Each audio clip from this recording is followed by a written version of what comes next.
Hello दोस्तों, स्वागत है आपका आज की इस वीडियो में। आज की इस वीडियो में हम बात करेंगे कक्षा 10वीं के एनसीईआरटी गणित, जिसका पहला चैप्टर है वास्तविक संख्याएं। तो आज हम वास्तविक संख्या के यूक्लिड विभाजन प्रमेय के बारे में बात करेंगे। इसका पार्ट 1 बन चुका है। इसका लिंक आपको डिस्क्रिप्शन बॉक्स में मिल जाएगा। उसमें हमने इसके बेसिक समझाए हैं कि संख्याएं क्या होती हैं। आज की इस वीडियो में हम यूक्लिड विभाजन प्रमेय के बारे में पढ़ेंगे।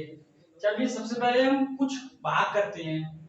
जैसे 10 का अगर हमने भाग लिया 25 में, दो भाग ले लेते हैं। ये दो ले लिए।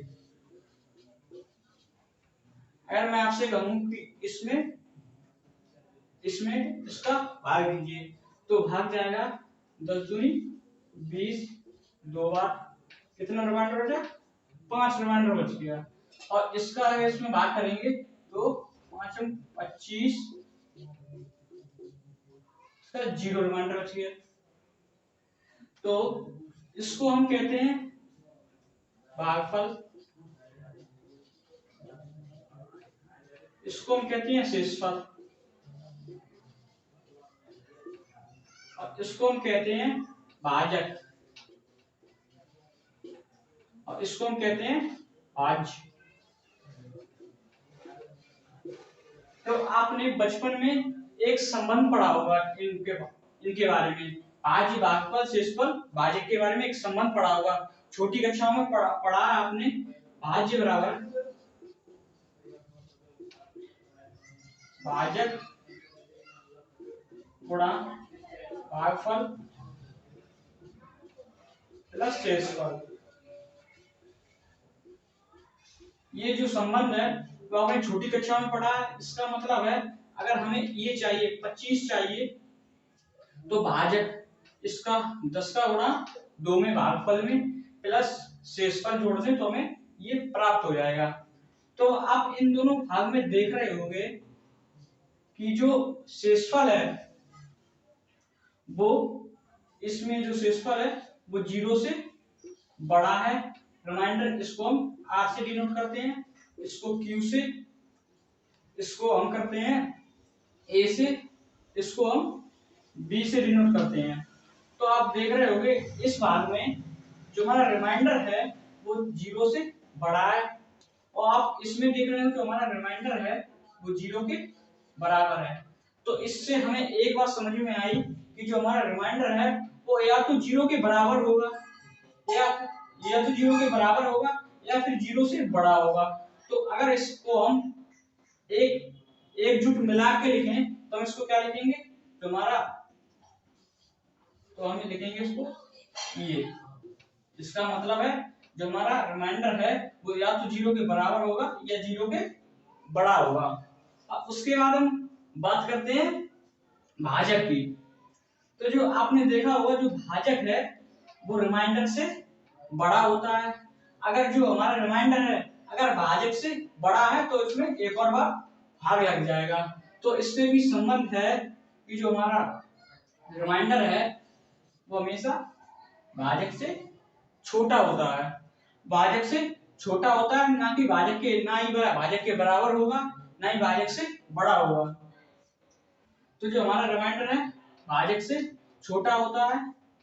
तो अगर इस संबंध को हम इसको और इसको एक जब मिला के लिखें तो हम इसको कैसे लिखेंगे? तो हम इसको लिखेंगे तो हमें ये प्राप्त होगा।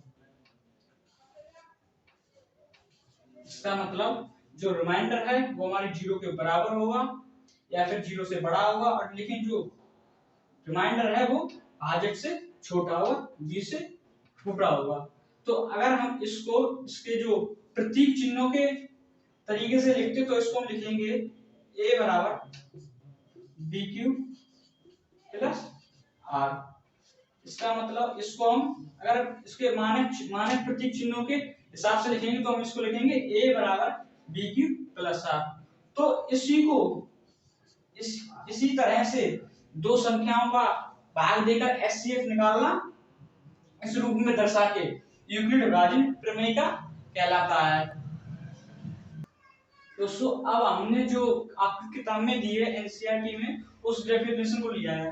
उसके हिसाब से आपको समझाते हैं कि यूक्लिड विभाजन प्रमेय का दो धनात्मक पूर्णांकों a और b, दो धनात्मक पूर्णांक a और b, तो इसको ये है b, ये है a और b दिए रहने पर, मतलब a और b दिए हुए हैं, ऐसी अद्वितीय पूर्ण संख्याएं विद्यमान है, मतलब ऐसी अद्वितीय पूर्ण संख्याएं प्राप्त होती हैं।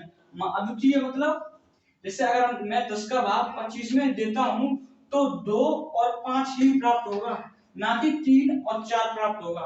अद्वितीय संख्या प्राप्त होती है कि a बराबर b क्यूब प्लस r, मतलब ऐसी अद्वितीय संख्या प्राप्त होती है जिसका मान हम अगर इसमें रख दें तो वो इस कंडीशन को संतुष्ट करेगा तथा इसको भी संतुष्ट करेगा कि जो रिमाइंडर है वो 0 के बराबर होगा या 0 से बड़ा होगा, लेकिन जो रिमाइंडर है वो भाजक से b से छोटा होगा। चलिए इससे हम एक उदाहरण के तौर पर एक कोई भी सवाल करते हैं। मान लो ले लेते हैं 125 और 255 का जो एचसीएफ है वो यूक्लिड विभाजन प्रमेय के द्वारा ज्ञात कीजिए। चलिए इसको करते हैं। तो सबसे पहले इसको हम यहाँ पर ऐसे सॉल्व कर लेते हैं भाग के रूप में। 125 का 255 में इसका भाग देंगे इसमें तो 2 बन जाएगा 250, कितना रिमाइंडर है 5 रिमाइंडर बचा। तो सबसे पहले हम इस ये वाली कंडीशन को लगा के इतना लिख लेते हैं। तो a बराबर, तो a ये वाला था तो 255 बराबर b क्यूब, तो ये वाला b हो गया 125 गुणा b क्यूब था तो ये क्यूब ये वाला हो गया, ये हो गया क्यूब गुणा 2 प्लस जो हमारा रिमाइंडर है वो 5 यहाँ लिख लिया, इसको इतना लिख लिया। अब उसके बाद इसका भाग इसमें देंगे, 5 का जब हम 125 में देंगे 5 दूनी 10, 2 बचा 5 बचा 25, मतलब रिमाइंडर 0 आ गया। अब हम इस कंडीशन को इतना लिख लेते हैं, इसको हम a मान लेते हैं और इसको b मान लेते हैं, इसको q और r हमारा कितना r 0 आया। तो इसको हम लिखेंगे 125 बराबर b 5 गुणा 25 प्लस 0। जहां हमारा जो शेषफल है वो अगर 0 आ जाए तो उसके यहाँ पर जो हमारा b होगा, जिस भी जो लाइन में हमारा जो शेषफल अगर 0 आ जाए तो हमारा जो b होगा वही हमारा एचसीएफ होगा। तो हमारा एचसीएफ आ गया 5। वैसे एचसीएफ हम इस तरीके से भी निकालते हैं, लेकिन अगर आप पेपर में इस तरीके से करके आओगे तो वो आपका एचसीएफ गलत कर देंगे। अगर आप इस तरीके से करके आओगे तो पेपर में 1 या 2 नंबर का आया होगा तो आपको पूरे में से पूरे नंबर देंगे। तो इसी को कहते हैं यूक्लिड विभाजन प्रमेय का।